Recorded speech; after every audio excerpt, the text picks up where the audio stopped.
Engineer insults black construction worker not knowing he'd fire him in front of everyone. The city of Chicago stirred awake under a sky streaked with gold and smoke. Cranes creaked, trucks groaned, and the air buzzed with the sound of ambition. Amid that symphony of industry stood one of the city's largest ongoing projects, a 28-story corporate tower rising near the riverfront. For most people passing by, it was another monument to progress. But for Daniel Carter, it was personal. Every beam, every brick, every inch of foundation carried a piece of his pride. Daniel was 43, broad-shouldered, with hands that bore the story of decades, scarred, weathered, but steady. His coworkers often said he could see a building before it was built. He had an instinct for weight, for balance, for the subtle things no blueprint could teach. That instinct came not from a university degree, but from 22 years of working on Chicago's toughest sites, skyscrapers, highways, bridges. To Daniel, construction wasn't just a job. It was art carved out of sweat. His mornings always began before sunrise. He'd leave his modest two-bedroom home on the south side, kiss his sleeping daughter on the forehead, and drive his aging sedan through the waking city. By the time others clocked in, Daniel had already checked the foundation levels and reviewed the team's schedule.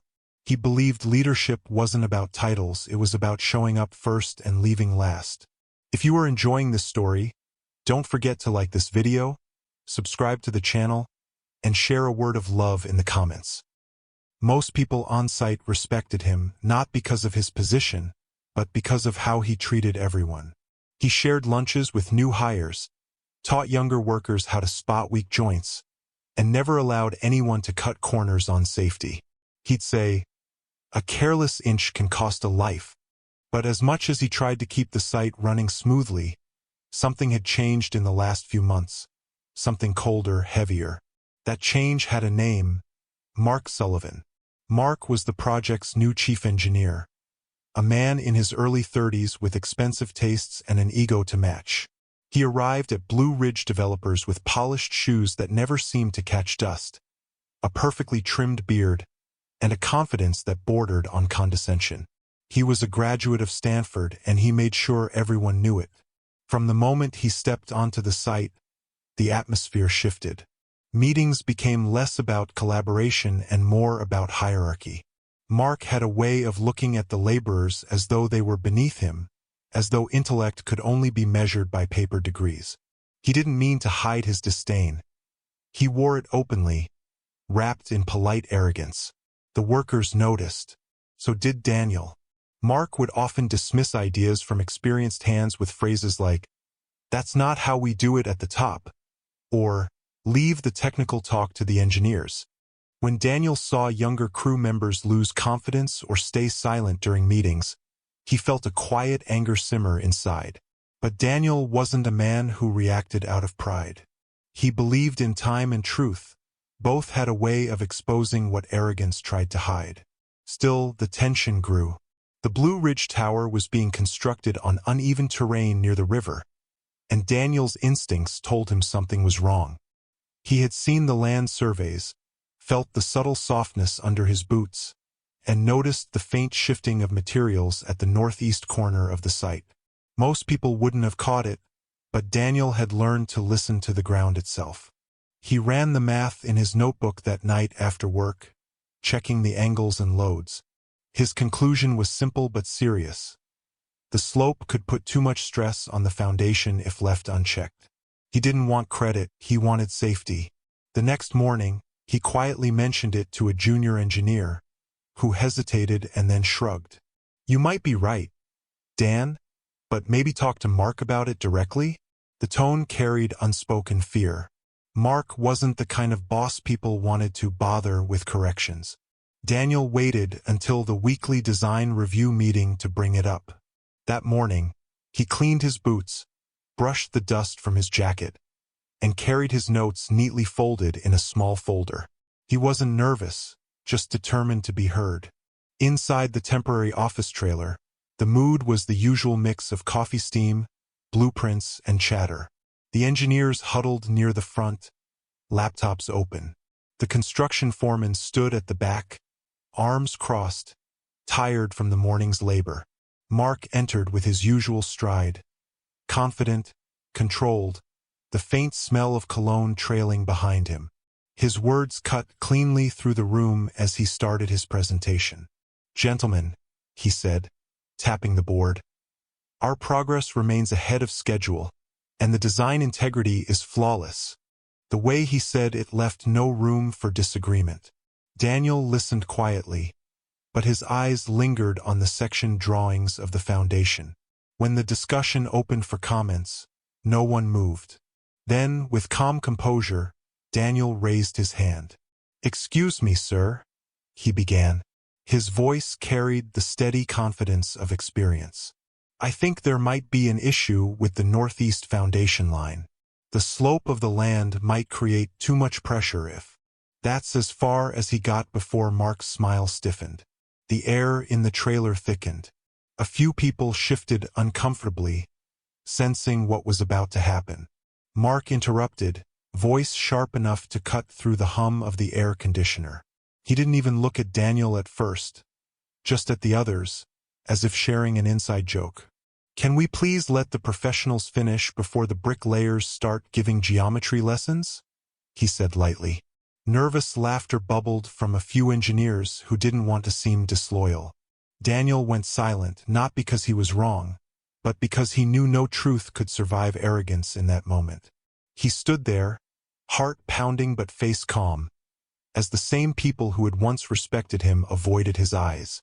Outside, the cranes kept moving, the drills kept hammering, and Chicago's skyline inched upward, unaware that beneath it, a deeper crack had already begun to form.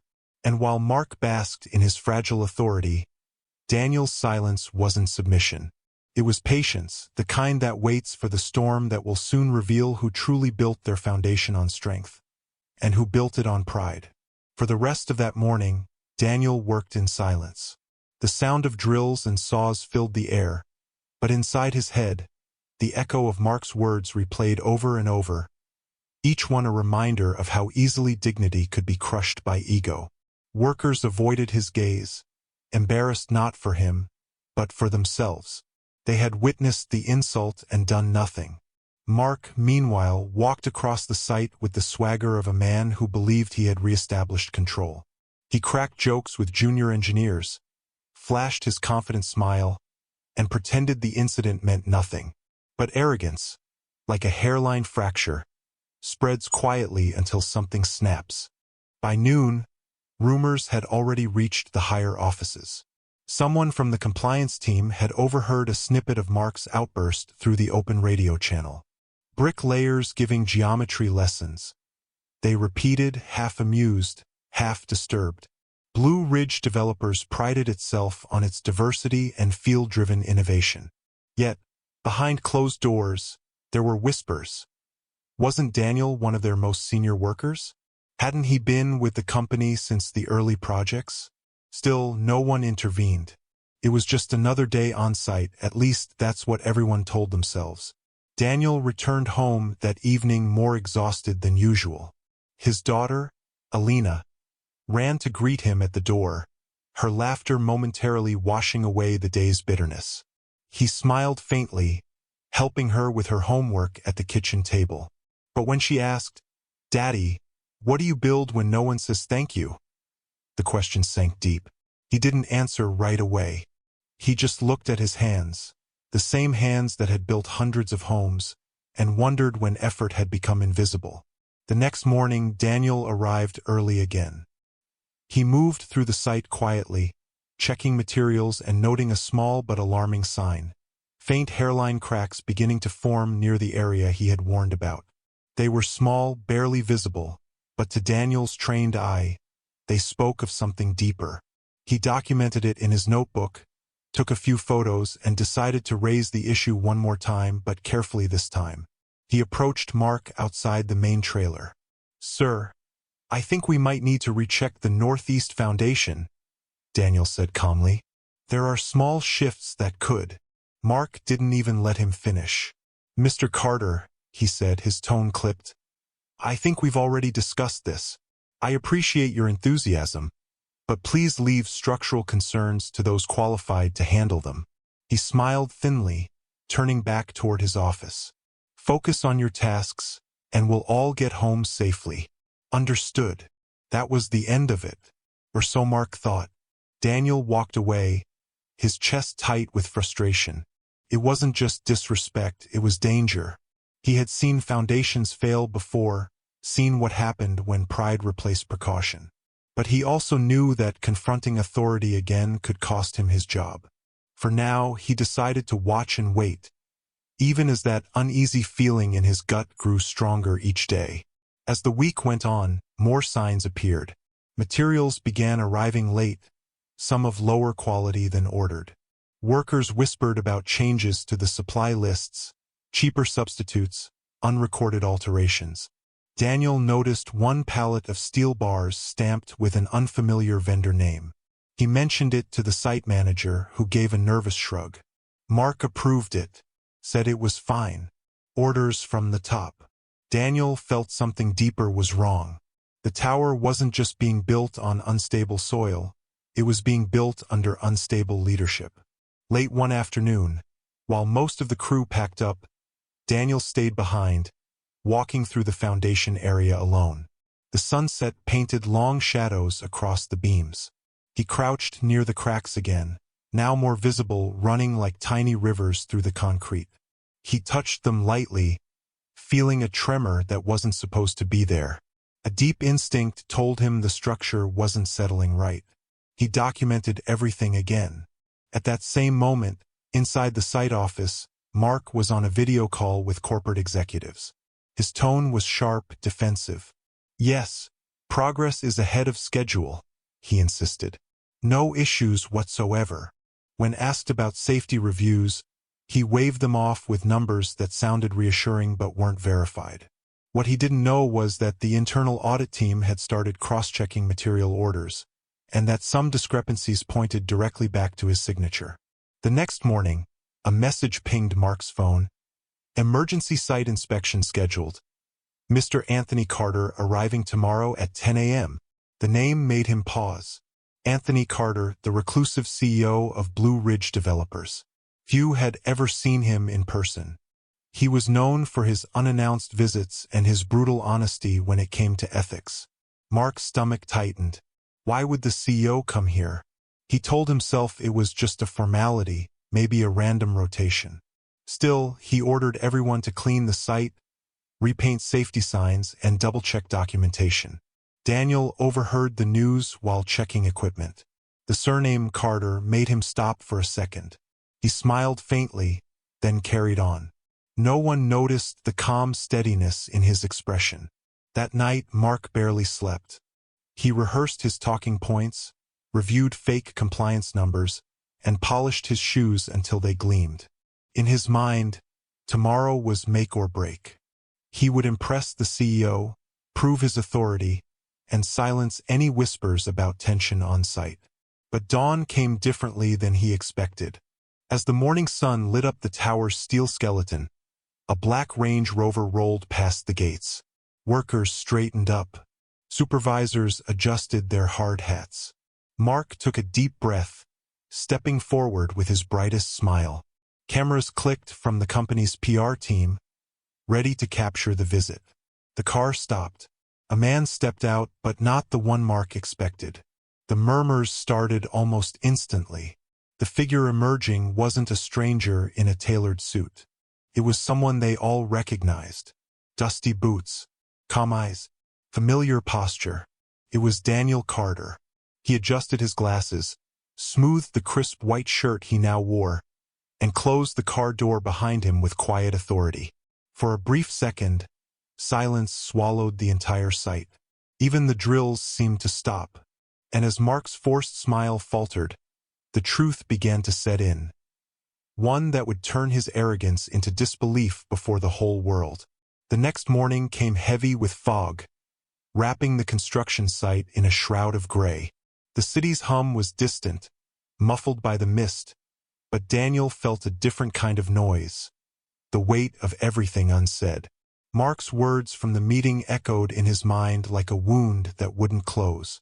He had tried to brush it off, to tell himself it didn't matter, that respect was shown through work, not words. But deep down something had cracked, not in pride but in trust. For days, Daniel continued his duties, silent but alert. He noticed tiny changes at the northeast foundation line, hairline fractures along the concrete edges, faint tremors when the heavier trucks rolled in. His gut told him the land was shifting, just as he had warned. He photographed the cracks with his old phone, noted the measurements, and left voice messages for the safety inspector, but no response came. It was as if the ground itself was trying to prove his point, only no one wanted to listen. Then came Thursday morning, the day the storm hit. The sky opened up in waves, pounding the unfinished tower with relentless rain. Workers scrambled for cover, shouting over the roar of thunder. But even through the chaos, Daniel noticed something wrong. The temporary support beams near the northeast edge were bending, just slightly, but enough for him to know disaster was imminent. "Everyone clear that side. Now!" Daniel shouted, sprinting through the rain, his boots sinking in mud. The others hesitated, confused, until they saw his urgency. He grabbed two younger workers by the arms, pulling them back just as a loud, cracking sound tore through the air. A section of the foundation groaned and then split. A truck tire sank halfway into the collapsing edge. The ground rumbled like it was alive, shaking steel and sending debris flying. For a split second, everyone froze. Then panic erupted. "Get away from there!" Daniel bellowed. His voice was swallowed by the storm, but his body led by example, dragging ropes, shoving men to safety, ignoring his own soaked clothes and trembling hands. The rain mixed with dust, turning the air into chaos. When the noise finally died down, a gaping hole scarred the corner of the site. Machinery tilted at odd angles. Mud and cement had swallowed a part of the framework. No one was hurt, but it had been close. Too close. Minutes later, Mark appeared from his office trailer, umbrella in hand, face twisted in disbelief. His shoes, polished as always, sank slightly into the wet ground. "What the hell happened here?" he demanded, looking around like a man searching for someone to blame. Daniel turned, chest heaving, voice hoarse. "It's what I tried to tell you last week. The slope couldn't take the load. We got lucky. No one was killed." Mark's jaw clenched. "Don't start that again," he snapped, stepping closer. "You think shouting orders in the rain makes you a hero? You overstepped your position and caused chaos on my site." Daniel blinked in shock. "Chaos? I saved them. If I hadn't pulled the crew out." Mark cut him off. "You're not an engineer, Carter. You're a construction worker. Your job is to follow, not think." The words came out sharp, coated with disdain. His voice carried across the site, echoing through the rain, drawing the attention of everyone nearby. The men who had just been saved now stood frozen, watching, silent. Daniel felt the sting of every syllable, not because of the insult, but because of what it meant. Mark still couldn't see him. Not as a man, not as a worker, just as someone beneath him. For a moment, the only sound was the rain hitting metal. Then, quietly, Daniel said, "You keep talking about titles. But out here, when something goes wrong, it's not the degrees that save lives. It's the people who listen." Mark sneered. "Don't lecture me, Carter. You're lucky I don't have you written up for insubordination." He turned to leave, but just then, a loud voice called from the entrance gate. "Mr. Sullivan." Everyone turned. A black SUV pulled up, and out stepped a tall man in a charcoal suit, holding a hard hat under his arm. The rain didn't seem to touch him. His presence was calm, commanding, the kind that silenced noise without trying. The crowd of workers instinctively stepped back. It was Richard Hayes, the regional director for Blue Ridge Developers, the man who signed Mark's checks. "Sir," Mark began, straightening up instantly, wiping his soaked hands against his pants. I was just about to file a report on this incident. Hayes raised a hand. No need. I already saw the footage. He gestured toward a nearby security camera, blinking red. Your so-called chaos was Daniel saving your site from collapsing. Mark froze. The color drained from his face. Hayes' tone didn't rise, but it didn't have to. Each word carried the weight of quiet authority. You ignored safety warnings. You dismissed field reports. And now I've got footage of you belittling the man who prevented a fatal accident. A hush fell over the entire site. Even the rain seemed to pause. Mark stammered, Sir, with respect, that worker doesn't understand the engineering complexity. That worker, Hayes interrupted, has been with this company for 22 years. You? Barely 6 months. He took a slow step closer. And for the record, Daniel Carter may not have a degree, but he's one of the few men who built half the skyline you take pictures of on your lunch breaks. Mark opened his mouth but found no words. The eyes of every worker, every engineer, were on him now. The same ones who had laughed nervously in that meeting days ago. The balance had shifted and he could feel it. Hayes turned to Daniel. You did the right thing today. Lives were saved because you trusted your experience. Then, looking back at Mark, his voice hardened. Pack your things. You're done here. Mark's umbrella slipped from his hand. The sound of it hitting the mud was barely audible, but it echoed louder than thunder. Daniel didn't smile. He just exhaled, rain streaming down his face, mixing with tears he'd never admit to. Around him, the workers started clapping. Quietly at first, then louder, until the entire site was filled with the sound of justice breaking through the storm. And through that roar, Mark walked away, his polished shoes now heavy with mud, the same ground he once thought he stood above. The storm eventually passed, but its memory stayed with everyone who stood on that muddy ground. For the first time in a long while, Daniel Carter didn't rush to wipe his hands clean after a day's work. The dirt, the sweat, the ache in his muscles, all of it felt like something earned, not endured. The site, once a place of quiet resentment and whispered jokes, now carried a different kind of silence, one born from respect. Mark Sullivan was gone within hours.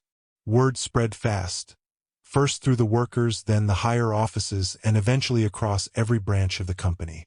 No one said it out loud, but they all knew what had happened. A man had finally been held accountable not because of a scandal, but because someone decided to tell the truth, and someone else decided to listen. In the weeks that followed, Hayes personally visited the site twice, something no director had ever done. He called Daniel into his office one afternoon, not in the muddy gear he always wore, but in a clean shirt and the same old boots he'd owned for years. You ever think about leading your own site? Hayes asked. Daniel laughed softly. Never thought anyone would trust me with that. Hayes smiled. I think it's time someone did. That single conversation changed everything. Daniel wasn't just promoted, he was seen. His title changed to Site Operations Manager, but what mattered more was the shift in the air whenever he walked through a project. People greeted him differently, not out of fear or duty, but respect. He wasn't invisible anymore. Yet even in that success, Daniel carried a quiet awareness. One incident didn't erase years of bias.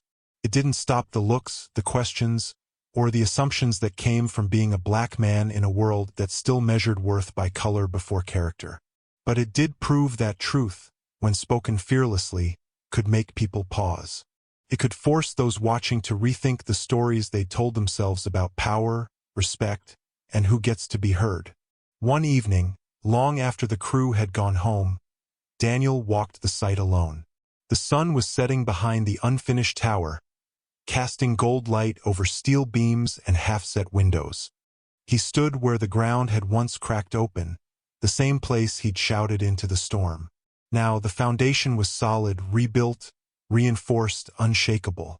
He crouched down, brushing the concrete with his hand, and whispered to himself, "Sometimes, what breaks is the only thing strong enough to make people see."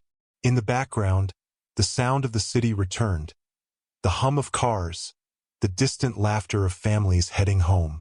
Life moved on, but Daniel knew this wasn't just his story. It belonged to everyone who had ever been silenced, underestimated, or made to feel small for daring to know their worth.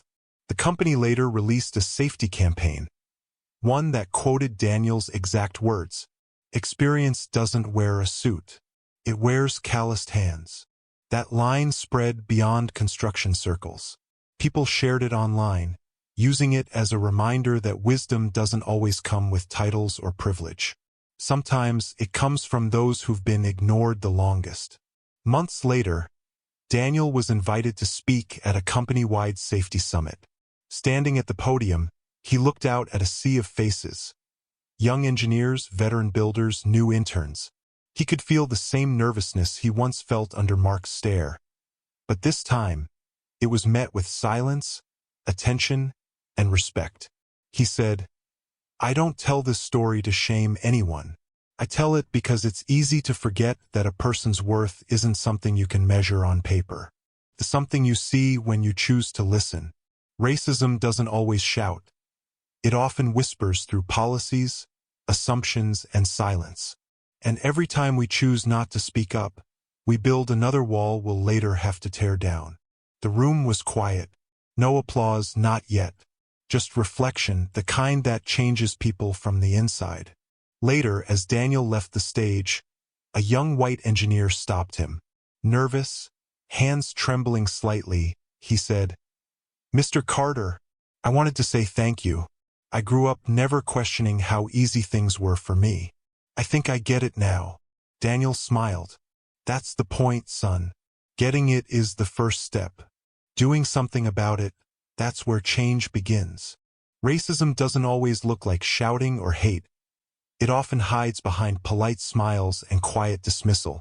But when courage meets truth, even the smallest voice can shake the strongest walls. So, as this story ends, ask yourself, how many Daniels have you walked past in silence? How many voices have you ignored because they didn't sound like authority? Sometimes the most powerful act of change isn't in leading, it's in listening. And maybe, just maybe, that's where every story of justice begins. If this story moved you, take a moment to think about it. What would you have done if you were in Daniel's place? Or in Mark's? Moments like these remind us how easily respect can be forgotten and how powerful it is when truth finally wins. If you believe more people need to hear stories like this, real stories that challenge injustice and inspire change, don't forget to like, share, and subscribe to the channel. Your support helps keep these voices alive and their lessons heard.